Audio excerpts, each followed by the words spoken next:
Welcome back, ladies and gentlemen, to the Off the Bench podcast. Today we have week 2 instant reactions, and I am geeked for this video because my goodness, what a night we had in college football.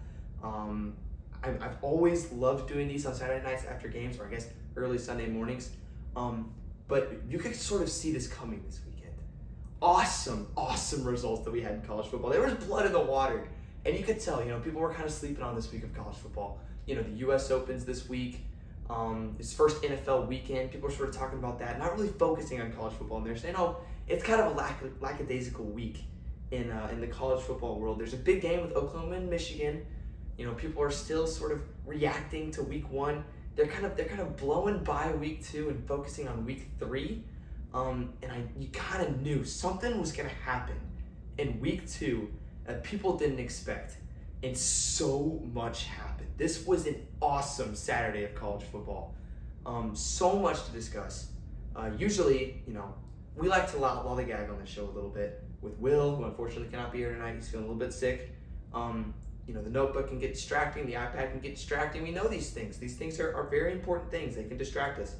But we cannot lollygag tonight because there's just way too much stuff to talk about. And I need to go to bed at a reasonable time.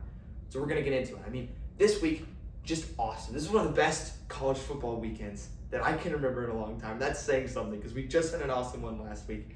South Florida, the Bulls. South Florida should win into Gainesville, beat Florida. Awesome, unbelievable upset. Everyone is so high on this Florida team in the offseason. They're all talking about Florida, playoff contender, elite team in the SEC. They lose to South Florida in week 2? What? In South Florida, this is the second ranked win they have already this year. Most teams thought, they're going to go 0-3. They're already 2-0. Oklahoma beats Michigan. Huge result for Brent Venables. Huge defensive performance. And John Mateer kicks off his Heisman run, baby. I've been telling you that John Mateer is going to win the Heisman, and he proved why he's capable of that today. Michigan, slow start to the year. We'll see if they can build it back up. Arizona State goes on the road into Starkville at night and loses to Mississippi State, to Jeff Lebby, Blake Shapen, and the Mississippi State Bulldogs finally get that key victory over a team that I had in the college football playoffs in the preseason. Huge win for Mississippi State. I was really hoping this was going to happen, and it did. Makes me really excited. Cy-Hawk goes to Cy once again. Iowa State, huge win at Big Noon kickoff. That's secondary, man. So elite. And Rocco Beck's proving time and time again that he's the most handsome man in college football. Baylor SMU gave us an instant classic 48-45 and 2 overtimes. I think Sawyer Robertson threw for 6,000 yards. I think that's a rough estimate of how much Sawyer Robertson threw for. Awesome game. One of the best games of the year. Ole Miss beats Kentucky. Who would have thought that the Rebels would beat the Wildcats? They didn't do it last year. They did it this year. Congratulations, Lane Kiffin. And Missouri wins the Border Showdown. So many blowouts this week. My goodness, the amount of mass genocide that was committed on these cupcake teams is crazy. We'll get into all this and so much more with week 2 instant reactions. Thank you for tuning in, whether it's on Sunday, whether it's any time during this week, to listen to me talk about week 2. First of all, we have to start in Gainesville, Florida, where South Florida, coming off, by the way, huge win against Boise State to start the year. People are saying, I think Boise State's the group of 5 team that's going to make the playoffs again this year. They have talent, they have experience, they got Maddox Madsen back at quarterback. They go to South Florida and get throttled by Byron Brown. And then South Florida goes into Florida. People are like, they might make it close. It might be tight in the first half before Florida pulls away. And South Florida went in there. Not only did they keep this game close, they won it on a last-second field goal in the swamp. Just crazy stuff. And I didn't watch all of this game. I didn't really watch the first half, but I watched the second half, and I watched the fourth quarter. And man, oh man, the amount of big plays that South Florida made down the stretch, and some bad plays by Florida. But I'm going to get into the stats first of this game. This game was eerily similar. The way that these two teams played, they played like the exact same game. They both had 20 first downs, exactly the same amount of first downs. South Florida had 263 yards passing with Byron Brown. Lagway had 222, so South Florida had more passing yards. South Florida 128 rushing yards, Florida 133. They both, Byron Brown and DJ Lagway, both completed the same amount of passes. They held the ball for almost the same amount of time.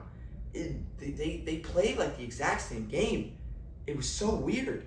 I looked at the stats, and the stats don't always tell the truth, but I looked at the stats and I tried to see something that South Florida sort of dominated in to win this game, and there was nothing.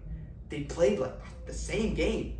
But the reason South Florida was able to win, in my opinion, down the stretch in the fourth quarter, in those final 2 drives of the game, where Florida had a chance to sort of put it away, up by 1, and they didn't. South Florida got off the field on 3rd down because DJ Lagway overthrew Eugene Wilson a little bit, but it also went through his hands.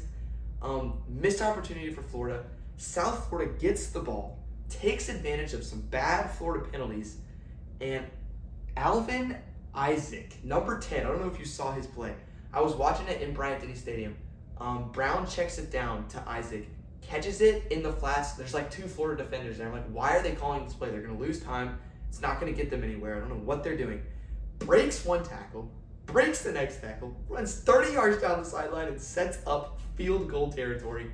And from then, Florida, it was like Florida lost Florida. They just accepted that they had lost the game and just let South Florida get a couple first downs and kick the game-winning extra point. And South Florida walks out of the swamp victors. Crazy, crazy scenes in Florida. They're booing Billy Napier again, a guy that was praised last year, was praised coming into this year, and now is thrown right back onto the hot seat. Just wild what happened in this game. And for South Florida, you play Miami next week. What if South Florida does it again? It beats Florida and Miami. I'm not going to say it's going to happen. I'm not going to say I'm thinking it's going to happen. But they could pull that off. South Florida definitely is the front runner, definitely, of the group of 5 teams to make the playoffs. In my opinion, the other team that I think that I had out of the group of 5 making the playoffs is the Navy Midshipmen, also in the American Conferences. These 2 teams play each other in November. I think that game could decide who goes to the playoffs, which would be awesome. I hope it's Navy, but I still love this South Florida team. Last week, when they beat Boise State, it was a lot of Byron Brown just sort of bulldozing his way through this defense into the end zone and just owning Boise State, dominating that game. This week, he didn't really make a lot of big plays, which I thought was going to be the way that they had to win. But just for instance, of course, they had the big touchdown to Keyshawn Singleton, the 66-yarder. But other than that, his longest rush was 20 yards. He made some awesome plays, but he was consistent. He didn't turn the ball over. He played like a smart, experienced quarterback. 23 of 36, 263 yards, touchdown, no interceptions, no fumbles. He didn't make many mistakes. He kept South Florida's offense consistent enough to just barely edge out Florida. So big shout out Byron Brown. And I think the South Florida team has a great future. Their coaching is phenomenal. So big shout out. Biggest win of the weekend goes to the South Florida Bulls. And shout out to Alvin Isaac and Byron Brown for making it happen. As far as Florida goes, dang, they got a tough schedule. I think everyone's been talking about how tough of a schedule they have after this. But, I mean, just to read it out, just to sort of say what they got. They got at LSU next week, then at Miami, then a bye week. Okay, so you get a bye week. So, okay, it's going to be an easier stretch of the year. Nope.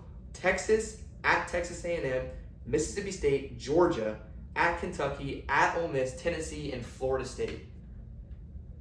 This was the most winnable game out of all of those games by far, and you lost it. And now you're looking down the barrel of the gun. And Florida could go 5-7. That is not unrealistic to say at all. And if you say, no, Robert, there's no way they're going 5-7. You see how much talent they have on the defensive side of the ball and with DJ Lagway? You tell me that this team is going to be able to string together a 9 or 10 win season when they have to play LSU, Miami, Texas, Texas A&M, Georgia, and Ole Miss, and Tennessee, and Florida State. That's crazy. I don't want to say Florida's out of the playoffs because that's rash, but Florida's out of the playoffs. I'm sorry. There's no way that they're going to go 10-2 or 9-3 with this schedule. I hope they do. It would be an awesome story for Billy Napier, but I just think there's no way. So who would have thought that the team to bite Florida would be South Florida? So I can't believe this game happened. I was shocked watching it. And go Bulls. If you're a Bulls fan, I don't know if there really are very many Bulls fans out there, but celebrate tonight and have a great week, because my goodness, you just pulled off one of the biggest, if not the biggest, wins in program history. People were comparing this year to 2007. This makes it eerily similar. Next game we have to talk about is a game that I've been circling for the entire offseason, and that is because I have been so excited. I've been hyping up the Oklahoma Sooners all offseason long. If you've watched anything of what we've put out, I have just been talking nonstop about how much I think Oklahoma is going to be so much improved, and they're going to be so good this year. And it started here. It started with Michigan. And I also said, you know what, this could all backfire in my face week 2. They could go out and lose to Michigan, and I could just look like a hooligan. But they won. And I picked John Mateer to win the Heisman in the preseason, and he balled out. Just a huge huge win for Brent Venables.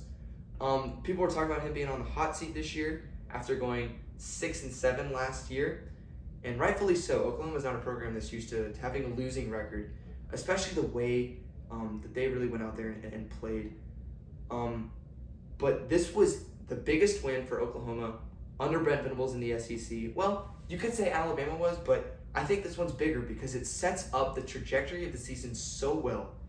I'm so proud of this team because I felt like this team, the Oklahoma Sooners and the Minnesota Golden Gophers are like my children this year. I'm so proud of what they've been able to accomplish in the offseason, and I think they're going to go out into the real world and do so well. And they went out in the real world and they beat Michigan. John Mateer, just to read you the Heisman Trophy winner stat line: 21 for 34, 270 yards, 1 touchdown, 1 interception, added 74 rushing yards and 2 touchdowns. John Mateer made a couple plays where I was watching and I was like, wow, this guy's scary good. I didn't watch much of him at Washington State. I just love what Oklahoma's done with their whole team. And just talking about John Mateer, there was 2 plays that I was super impressed by. One, he gets blitzed off the edge, his tackle gets beat. He steps up, spins off the sack, rolls to his right, on the run, throws a dime, like 30 yards down the sideline to, I believe it was Deion Burks, or it might have been Isaiah Satenga. I think it was Satenga, who caught it on the sideline perfectly in stride and nearly scored a touchdown off of it. I saw that play. I was watching with my friend Matt in Bryant-Denny, and it happened. I was like, oh my gosh, John Mateer.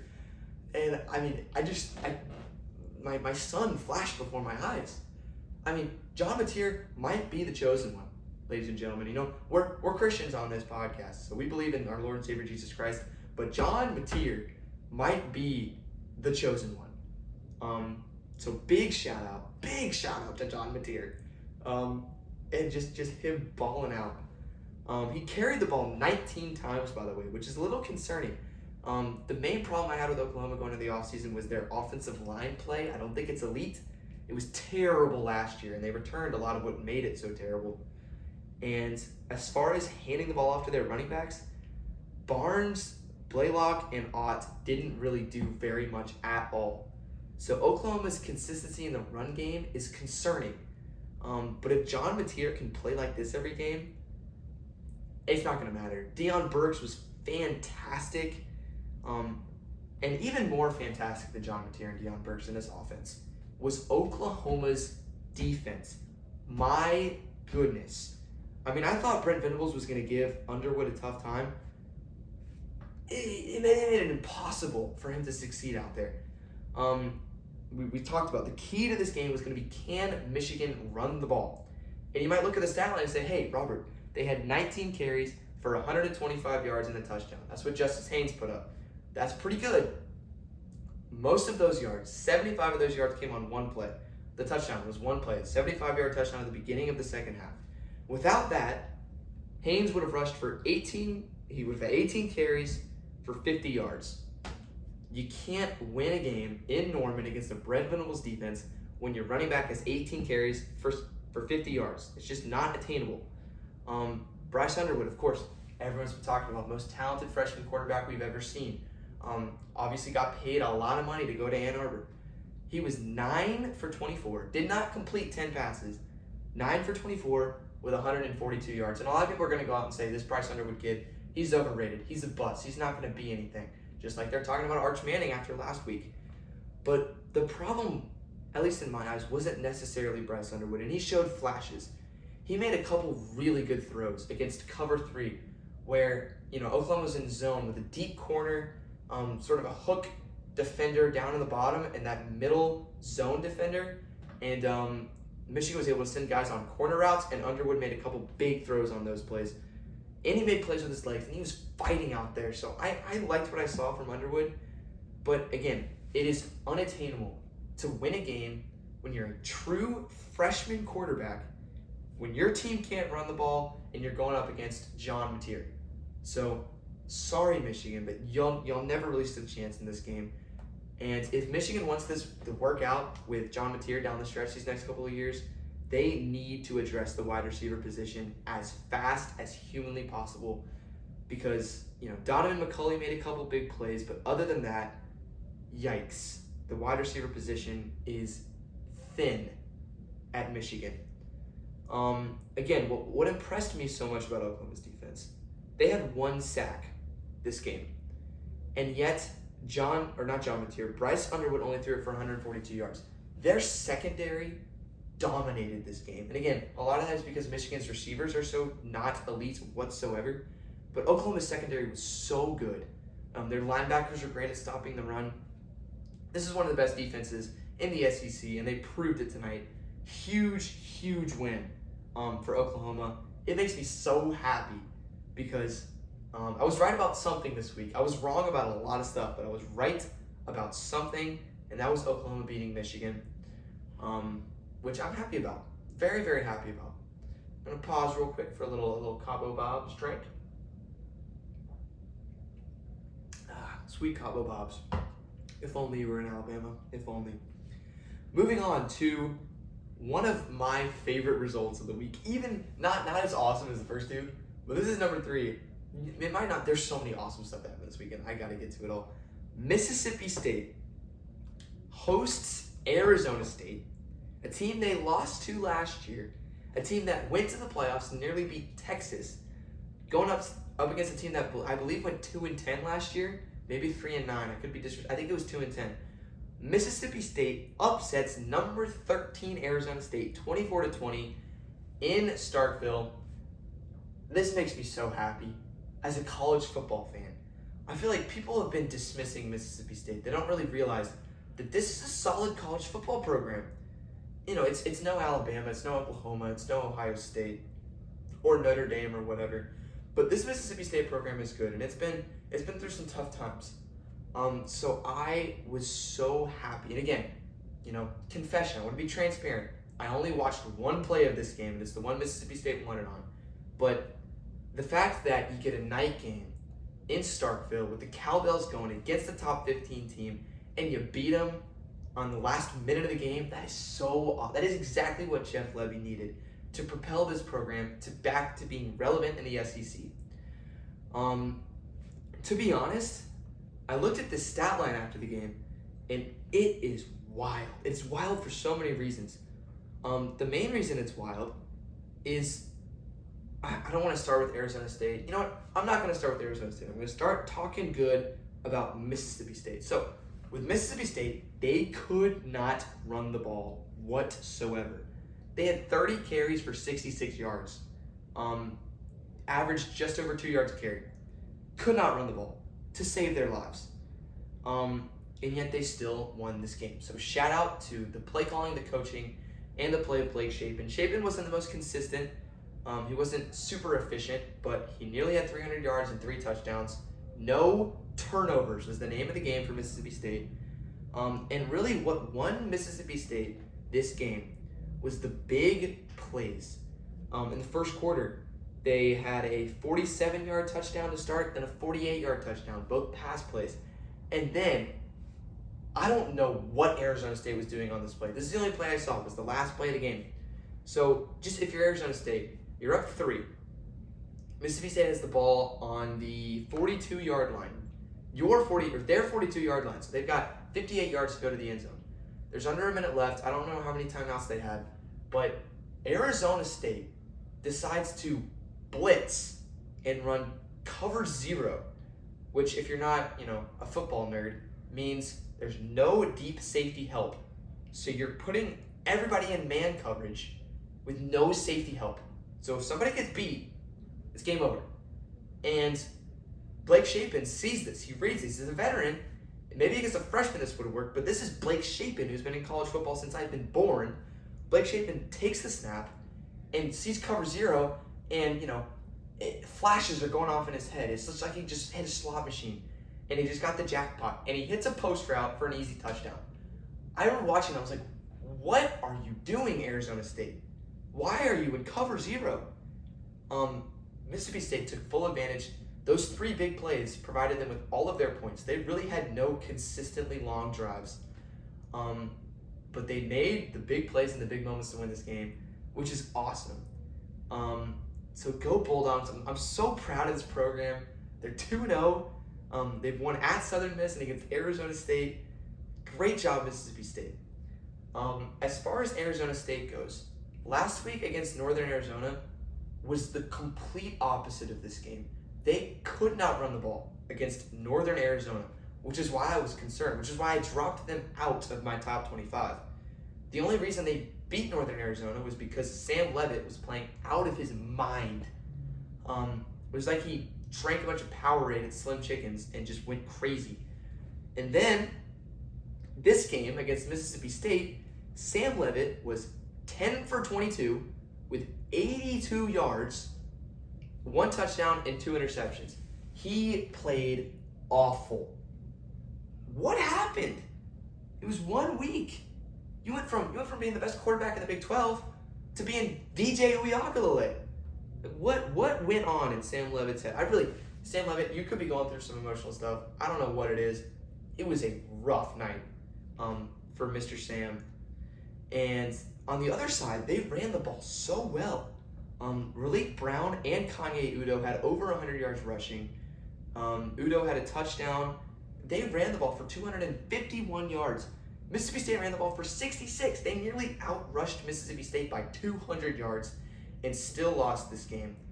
Again, just idiotic play calling at the end of the game. Moronic play calling is what lost Arizona State this game, as well as just poor play from Sam Leavitt. And give credit to where credit is due. Mississippi State's secondary played great, which is weird to say that, but they did. So shout out Mississippi State secondary. Didn't think I'd be saying that sentence this year, but good job. Mississippi State, of course, you got a tough schedule. You're in the SEC, but this is the win they needed. This is where the program needed to make a statement. They needed to win a big game like this sometime this year, and they did it in week 2. Of course, you got a couple cupcakes, and then you got to go Tennessee, A&M, Florida, Texas, Arkansas, Georgia, Missouri, Ole Miss. So, good luck. That's all I can say. Good luck, Mississippi State, because you are going to be battle-tested. That is for sure. As far as Arizona State goes, Sam Leavitt, you got to figure it out. Running game, you got to figure it out more consistently. If you have Sam Leavitt playing like Patrick Mahomes, and then the running game not knowing that they're a college team, you can't have that. And you also can't have Sam Leavitt playing like a middle school quarterback, and the running game being the prime Philadelphia Eagles. You got to have balance. And they did not have that in the first 2 weeks of the year. That's why they struggled and lost to Mississippi State. And you've got some tough games. You have a really tough Big 12 schedule. You got Baylor. You got TCU. You got at Utah. You got Texas Tech. You got Iowa State. You got Colorado. They pulled like all the tough Big 12 teams. So will Arizona State make the playoffs? In my opinion, probably not. Will Mississippi State make the playoffs? Hell no. But this was an awesome game to watch. This was huge for Mississippi State. And I cannot wait to see how their program goes forward after this. Next game. This is how crazy this week is, by the way. We've talked about all these games. The show's been going on for like I don't know, 25 minutes, and I still haven't gotten to Cy-Hawk. A lot of people were saying this is the biggest game of the week. Iowa State hosts Iowa in one of the biggest, most underrated rivalries in college football, and the Cyclones win yet again. Another low-scoring, sloppy field goal game. Literally, this is every single year. You can pull up any Cy-Hawk game, and it's going to tell you it was 16-13, or 22-19, or I don't know, -3 to -6. That's Cy-Hawk for you. And Iowa State came out on top. My Cyclones came out on top. They've had as best of a start to the season as anyone in college football. They're 3-0. Not very many teams can say they're 3-0. In fact, they might be the only 3-0 team in the nation. I was so impressed yet again with this Iowa State secondary. I mean, this is definitely, in my opinion, by far the best secondary in the Big 12. And it might be a top 10 secondary in college football. They were just fantastic. And you might say, okay, Robert, come on. It was Iowa. What are we talking about? You could put up Louisiana Monroe's secondary against Iowa, and you could say that. Well, that's not what Iowa coaches were saying all offseason. These guys were praising the heck out of Mark Gronowski, and Iowa State holds him under 100 passing yards, just casually. And this is not just a one-time thing. Iowa State's secondary was great against Kansas State. They were great against South Dakota, and they were spectacular against Iowa. Quick beverage, bear with us. All right, like it never happened. Mark Gronowski, 13 for 24, 83 yards, no touchdowns. Lockdown. He was in a box. Picture a box in your mind. Close your eyes, picture a box. And then picture it empty. And then picture you're on a computer and you're dragging your mouse and you're clicking a photo of Mark Gronowski and sliding it and putting it in the box. That is what Iowa State did this weekend. Mark Gronowski had no idea what he was doing. They ran the ball, they kind of ran the ball, 131 yards rushing, but when you can't throw the ball, that means third downs are a nightmare, and Iowa was not good in third downs, I'm assuming. I don't even know the stat, but yeah, 5 for 14, not very good on third downs. Shocking. Rocco Becht, I continue to love the heck out of Rocco Becht. He might be my favorite player in college football. He's definitely the most handsome player in college football, other than maybe Ty Simpson. But Rocco Becht, again, he doesn't go out here. He's not this major gunslinger who makes all these amazing plays and throws for Sawyer Robertson type numbers. But Rocco makes plays. He's kind of careful with the football. His completion percentage is usually horrific. But in this game, he made plays when it mattered most. He's a leader on this team, and he's a solid quarterback. And that's all they needed to win this game. They did not do anything special on offense. They had 134 yards passing and 140 yards rushing. The ball bounced their way a lot in this game. And Iowa State finds themselves 3-0 with wins over Kansas State and Iowa. Kansas State just lost to Army, by the way, so that's not that impressive of a win. But Iowa State has such an easy schedule. They play one more ranked team this year. So they really got lucky with their Big 12 schedule. So this is a team, in my opinion, that's definitely going to make the Big 12 championship game. And it's going to have as good of a shot as any at making the college football playoffs. Huge win, Iowa State. For Iowa, are you ever going to be able to pass the ball, Iowa? I mean, I feel like since the dawn of time, Iowa has not been able to throw a vertical pass. So I don't know if they'll ever figure it out. That might be one of the world's mysteries.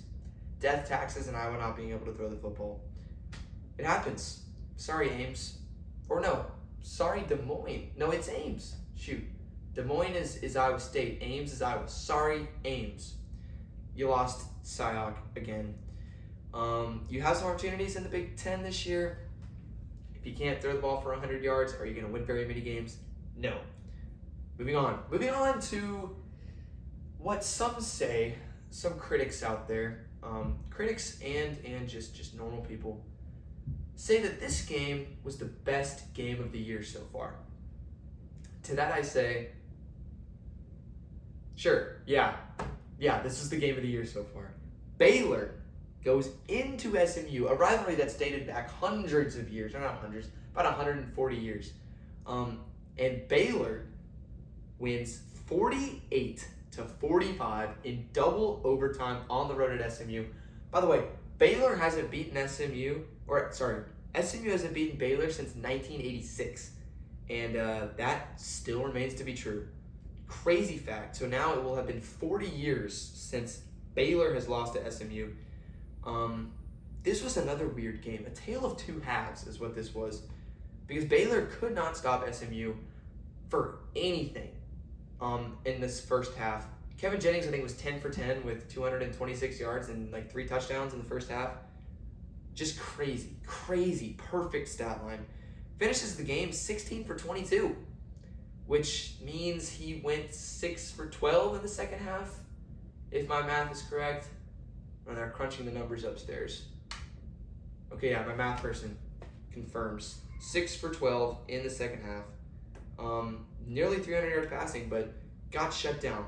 TJ Harden was great for SMU with 3 rushing touchdowns. But the story of the game was this Baylor offense. The way they were able to work their way back into this game and ultimately win it. And it started with Sawyer Robertson. Sawyer Robertson, I'm just going to, quick PSA. Just want to inform the masses of this. Unfortunately, I am in a college football fantasy football league, and I benched Sawyer Robertson. I benched him.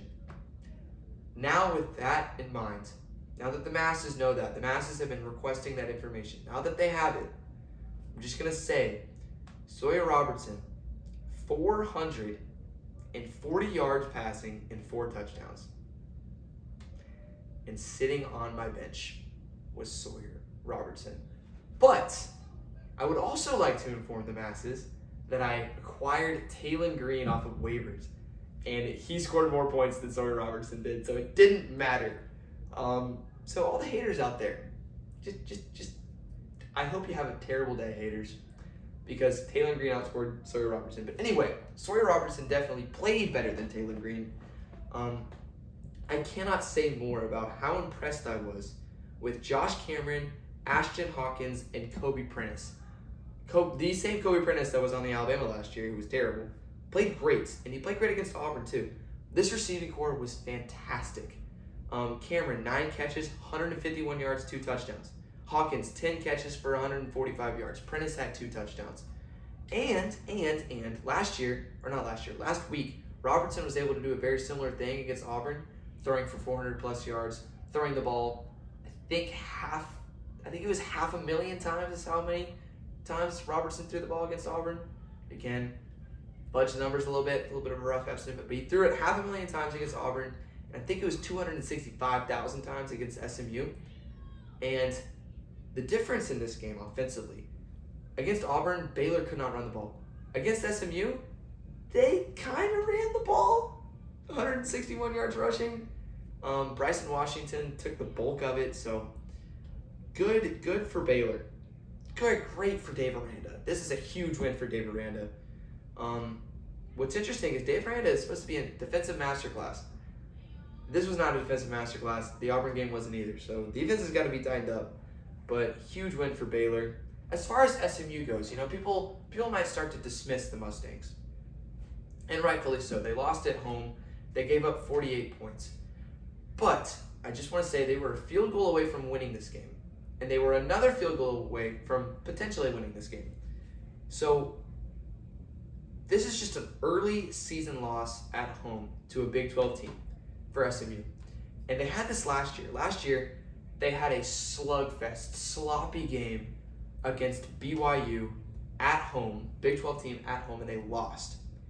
And they went on to win every single other one of their regular season games and make the playoffs. This could be the same story with SMU. We just don't know it yet. So everyone clown on SMU, go for it. You have the right to.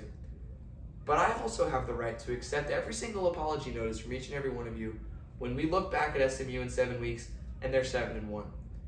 So just know that that's gonna happen. I'm not worried about Rhett Lash's program. I think SMU is still a good team. Both these teams now 1-1. So a lot of interesting stuff. Awesome game. I got to watch a lot of this game. So much fun to watch.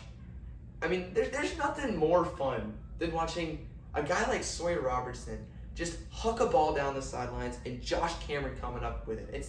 It gives me so much joy. What doesn't give me joy is the CW network. That network is garbage. Please put a game on any other network other than the CW network. Your camera angle for a field goal kick is embarrassing. CW network, it's ridiculous. That's my loser. My main loser of the week. It's not Florida. It's not SMU. It's not Michigan. It is the CW network. Figure your stuff out, or don't televise college football games, because I don't need to see that garbage in my beautiful college football land. So please, CW network, figure it out, or just drop college football, because it's rough out there. It's rough. Moving on from CW network, Ole Miss beats Kentucky. Who would have imagined that? Congratulations, Ole Miss. You beat Kentucky. Team that bit you last year. You get your revenge game. Didn't look like it was going to be a revenge game the whole time. A lot of people are saying, Ole Miss is going to be out for blood. They're going to be passionate. They're going to want to destroy Kentucky. Well, you only beat them by 7. And you were losing a good portion of this game. Austin Simmons struggled a little bit. He threw a couple of interceptions, both in the first quarter. Seemed to overcome that. But still, not a dominant performance at all for Ole Miss. But a win. A win on the road in the SEC is not an easy thing to obtain, and they got it. So big win for Ole Miss. Austin Simmons, I don't know. I'm still not sold on Austin Simmons. I think he's a great dude. I think he's so smart. I think he's a hard worker. He's got great character. But I still haven't seen anything from him on the field to where I say, yeah, this is the guy. Again, I never really said that about Jackson Dart. But Lane Kiffin was able to mold his offense. Sorry, big hiccup. Kiffin was able to mold his offense into something powerful, even with Jackson Dart, in my opinion, not being the most elite quarterback in the college football world. They did run the ball really well. It's Lane Kiffin. They ran it for 220 yards. But so did Kentucky. Kentucky very sneakily ran the ball for 172 yards and 2 touchdowns. They averaged a lot of yards. They were running the football. Zach Calzada was out there. He wasn't really balling, but he was out there. He was giving himself a shot. Ole Miss was able to win this one late.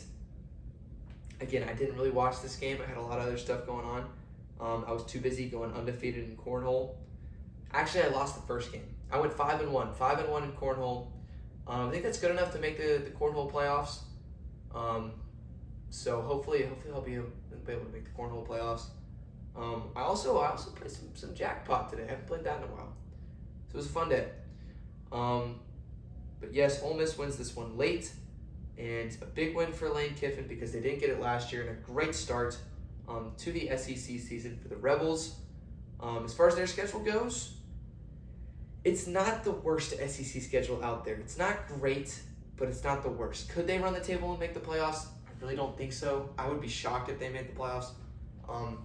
But you never know. As far as Kentucky goes, I said this at the beginning of the year. The game that I circled was this game against Ole Miss. And I said you don't have to win it. You just have to keep it close and keep it competitive. And they did more than that.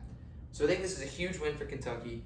Because if they got blown out, they might just sort of lay down and take the rest of the season, which would have been awful. And they didn't do that. So shout out Kentucky for putting up a fight. And for playing a pretty solid game once again against Ole Miss. I guess they just have Ole Miss's number in the SEC. Who knows? Maybe that's what it is. Sweet H2O.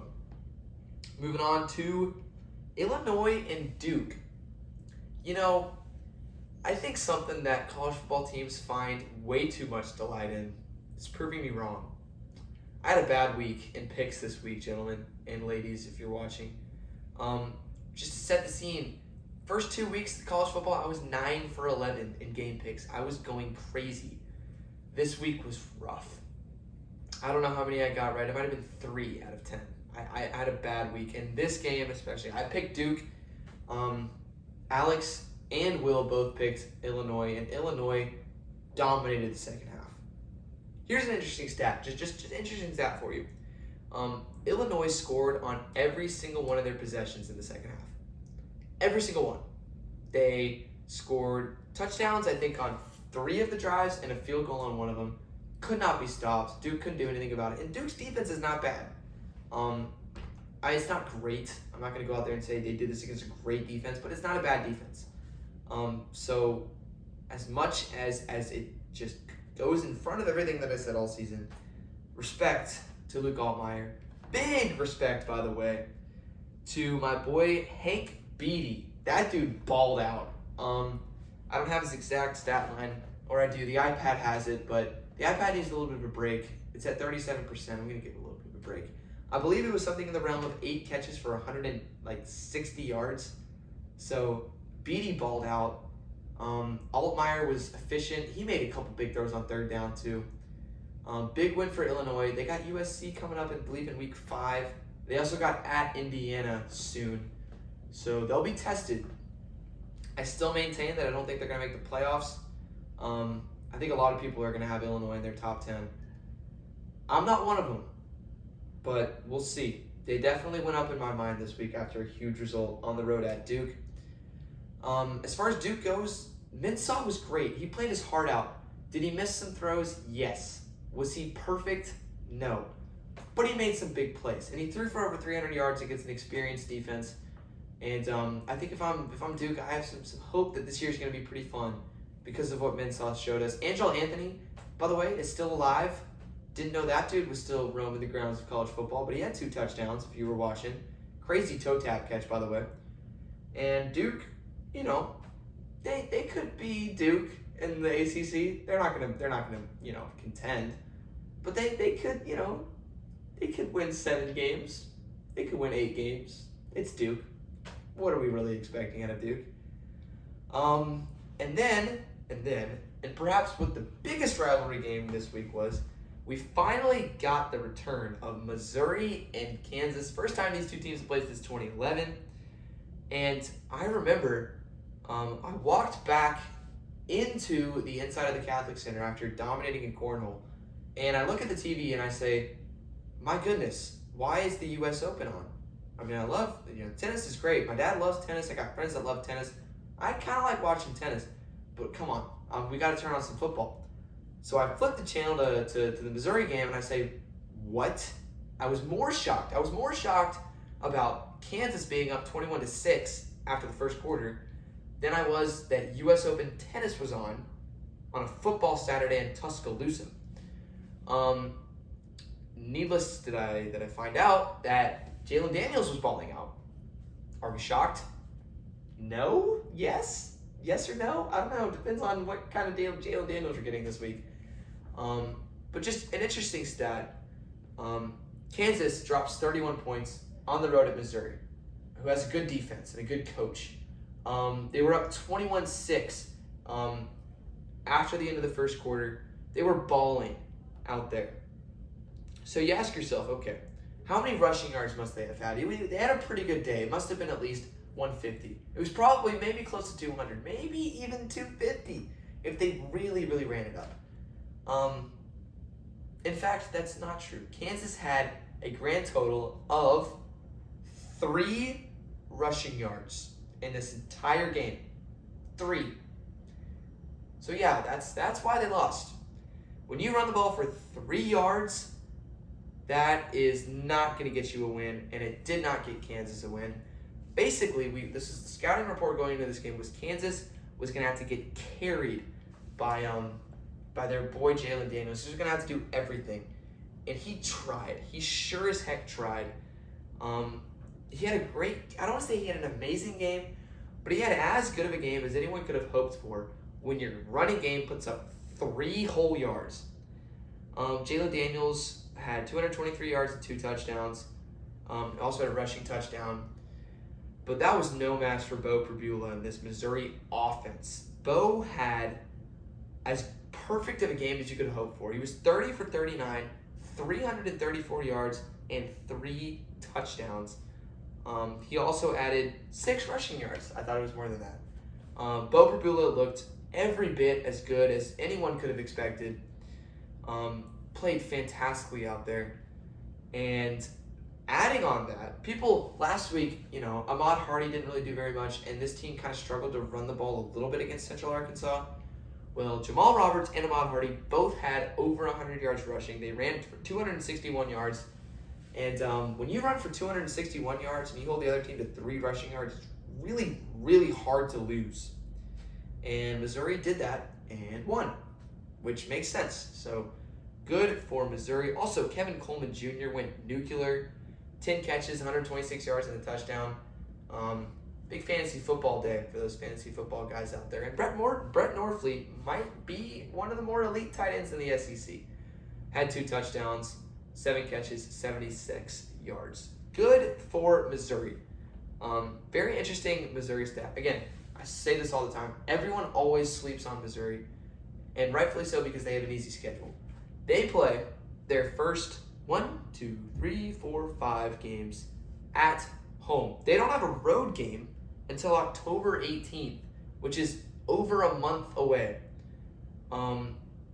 Crazy stuff. They get Louisiana at home, and then they get South Carolina at home. That's going to be a fascinating game. They get UMass at home, they get a bye week, and then they get Bama at home. So Missouri's got an interesting schedule. We could be looking at this Missouri team a lot more if they're able to win some of these home games before they start going on the road. I think Missouri's great. I think their offense showed that they can be elite even without a lot of the guys that they lost, which made their offenses elite in the past. Good for Missouri. Big time win. Now we're moving on to our war crimes. Goodness gracious, had a stroke. Our war crimes segment. These are teams that committed absolute disgusting monstrosities against cupcake teams. I'm talking about just disgusting stuff. So if you're a kid watching, or if your kid's in the room, you might want to take them out, because I'm about to read to you some of the scores of these games that are just terrifying. Starting off, Ohio State 70-0. Oof, they get worse. Tennessee 72-17. Oof, they get worse. Oregon beats Mike Gundy and Oklahoma State 69-3. That's Mike Gundy. That is the Mike Gundy. That is. I'm 40. Talk to me, I'm a man. I'm 40. That Mike Gundy just lost 69-3 against Dan Lanning and the Oregon Ducks. Oregon played about as perfect of a football game as I've ever seen against a Power 4 school. Dante Moore was just everything that they needed him to be. 16 for 22. I think he had 261 yards and maybe 3 touchdowns.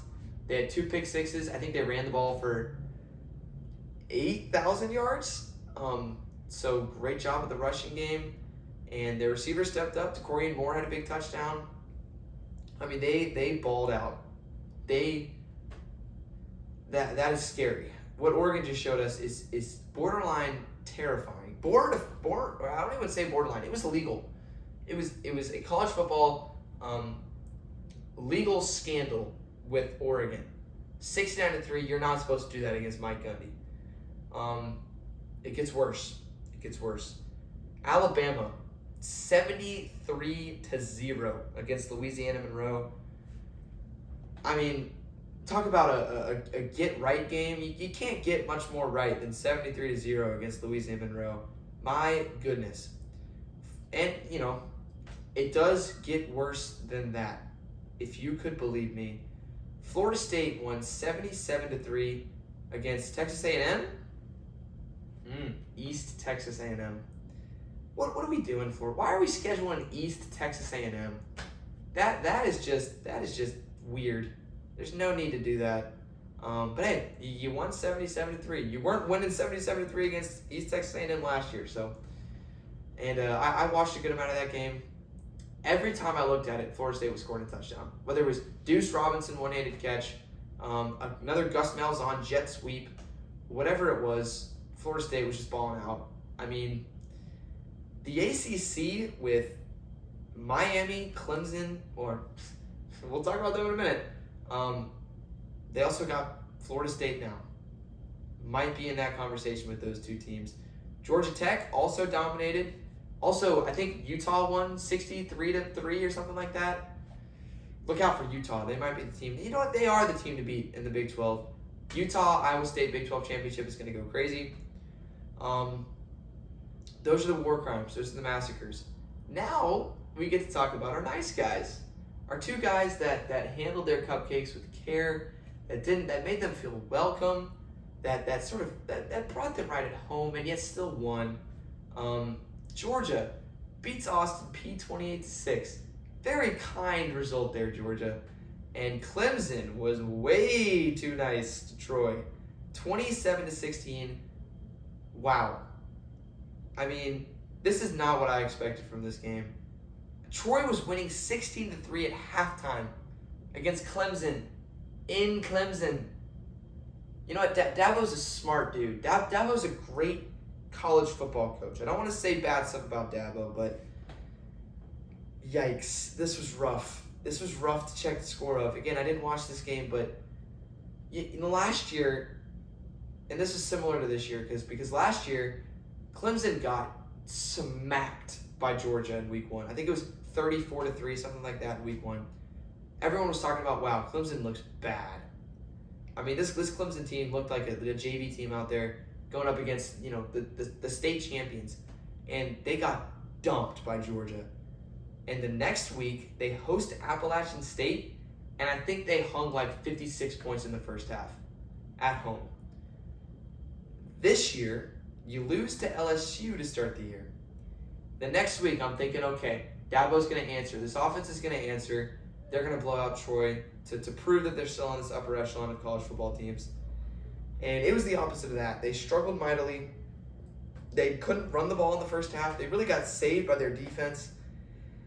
Wow, they need to turn things around there. They need to get right. That is not how you do it against Troy winning 27-16. Could they still make the playoffs? Yes. I don't want to write Clemson off real quick, but they've got a hill to climb. That's for sure. So yeah, yet again, just another fabulous, awesome, spectacular day of college football. A lot that I just sort of glazed over. Didn't really talk about Alabama. Didn't really talk about Tennessee, FSU, Oregon State. Not a lot of these teams I really mentioned. There should be another episode coming out maybe tomorrow. We're going to break down week 2 even more. But yeah, this week was an awesome week of college football. I cannot wait. Week 3, by the way, is going to be awesome. We got Bama, Wisconsin. We got Georgia, Tennessee. We got Florida trying to get right against LSU. We got A&M playing Notre Dame. And most importantly, I love a late kickoff. I love staying up until really late into the night watching college football. And we got Minnesota at Cal kicking off at 9:30 p.m. Central Time on ESPN next week. Out of all the games I just listed, that is the one I'm most excited about. Should be an awesome week. We got NFL Week 1 coming up soon. We got U.S. Open Finals. We got just the peak of sports coming at you. So just sit down and enjoy it, because that's what College Football Saturdays are all about. And I'm happy that I got to enjoy it. I'm happy that y'all got to enjoy this podcast with me today. My favorite ones to make are the instant reactions. Will be back with us next pod. And you'll have a great day, great week, great night. God bless. Go make somebody smile tomorrow. And I hope you'll have just a heck of a time wherever you are.